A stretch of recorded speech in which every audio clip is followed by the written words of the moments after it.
From the CBS Bay Area studios, this is KPIX 5 News. Welcome back to KPIX 5 this morning. The time is 8 o'clock. Good morning. I'm Melissa Caen. I'm Phil Matera. Thanks, Netta. And new this morning, police are investigating a deadly officer-involved shooting during a hostage situation. It started late last night in San Francisco's Nob Hill neighborhood. Police say the suspect was holding his wife and 2 children inside an apartment. And after several hours of negotiations, there was gunfire and police moved in. And the suspect was shot, taken to the hospital where he was pronounced dead. The wife and children are okay. And flames tore through an old barn off Quimby Road in San Jose last night. The flames also sparked a brush fire that burned 2 acres. No injuries have been reported and no word yet on what caused the blaze. That's under investigation. In national news, emergency crews in Puerto Rico are racing to evacuate tens of thousands of people who live downstream of a failing dam. The reservoir is completely swollen from Hurricane Maria's heavy rain. Right now, an estimated 15,000 people across the island are living in shelters. Others are trapped in their ruined homes, using flashlights and candles as their only source of light. And desperation continues to grow as food and water supplies run low. Communications are also crippled. 85% of Puerto Rico's landlines and internet cables are disabled, and this is the only working cell phone tower left standing on the island. Meanwhile, Bay Area crews are still returning from Hurricane Irma work in Florida. PG&E teams were there ahead of the storm, and as soon as it passed, they were on scene restoring power. Yesterday, they came home after about 2 weeks away. They say when they were in Florida, it took a few days to adjust to the swamp and humidity conditions. It's kind of like getting hit in the face just with like a wet blanket. The second you walk outside, it's just, you're just sweating. It's just, you're just drinking water constantly just to stay hydrated. Had to use a little bit of different procedures than we're used to for digging and setting poles and getting wire back up. The utility workers said some locals in Florida were so appreciative that they offered them water and food. It is swampy this time. And the White House may soon replace its travel ban with new rules that are specific to individual countries. Now, President Trump's 90-day travel ban on 6 majority Muslim countries expires today. And the Department of Homeland Security wants the president to impose new travel restrictions that would vary from country to country. They could include bans on travel to the U.S. or restrictions on visas, but so far, no countries or rules have been laid out. Several European countries are now talking about skipping the Winter Olympics in South Korea because of the ongoing tensions with the North. The games take place in February, about 50 miles south of the demilitarized zone. Now, Germany and Austria say that they may stay away if the nuclear crisis with North Korea continues to escalate.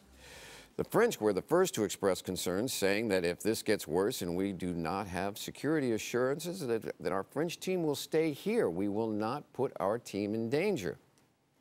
Meanwhile, Iran tested a new ballistic missile that the country says is capable of carrying multiple warheads. It was launched from an unknown location yesterday, just a few hours after it was unveiled during a military parade in Tehran. Iran media claims that the missile can fly more than 1,200 miles. Right-wing firebrand Milo Yiannopoulos is promising a free speech showdown today at the UC Berkeley campus, no matter what, even as his long-planned Free Speech Week is canceled. I have never seen a concerted, coordinated effort like this to disrupt and destroy the aspirations and plans of a university's own student body.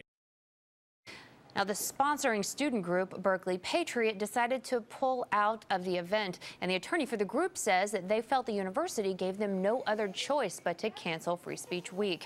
But a university spokesman claims that's nonsense. At first, it was threats dealing with administrative discipline. In other words, that they would somehow affect their ability to get their degrees. We went to extraordinary lengths to support free speech. We're in the process of spending $1 million to support free speech. Any claims to the contrary are just simply ridiculous. Now, despite Berkeley Patriot's decision to cancel the event, Yiannopoulos promises to be on campus today with other conservative speakers. He's asking his supporters to march with them at 12 o'clock. Okay, on another free speech front, the Oakland A's catcher becomes the first player in Major League Baseball to kneel during the national anthem. Last night, Bruce Maxwell took a knee, placed his cap over his heart, and faced the flag. A teammate put a hand on Maxwell's shoulder in solidarity. The A's organization said in a statement that the Oakland A's pride themselves on being inclusive. We support all of our players' constitutional rights and freedom of expression. The move was in response to President Trump, who had some tough words recently for some NFL and NBA stars who have refused to stand for the national anthem. Steph Curry recently said he won't go to the White House for the customary visit by the championship team as well. By acting and not going, hopefully that will inspire some change when it comes to what we tolerate in this country and what is accepted. Curry's comment prompted a tweet from President Trump saying he was withdrawing the White House invitation to the Warriors. The team, however, said it will still visit the Capitol, just not the White House. KPIX 5's Vern Glenn is in Washington, D.C. ahead of today's Raiders and Redskins game, so he asked people for their take on the whole thing. Every other professional sports team that's ever won a championship never had that happen to them since they started doing this. And I think it was more of a sign of him basically doing what he does, like on Twitter, you know, and he'll attack back because you said something or done something he didn't necessarily agree with. It's a little silly to think that just because these people are famous that somehow they don't have some sort of ability or right to speak out. They may have an amplified platform, but they still are just like the rest of us. And more reaction here at home. Assemblymember David Chu of San Francisco tweeted out, Steph Curry for president in 2020? Anyone? Sure, those T-shirts are being printed right now.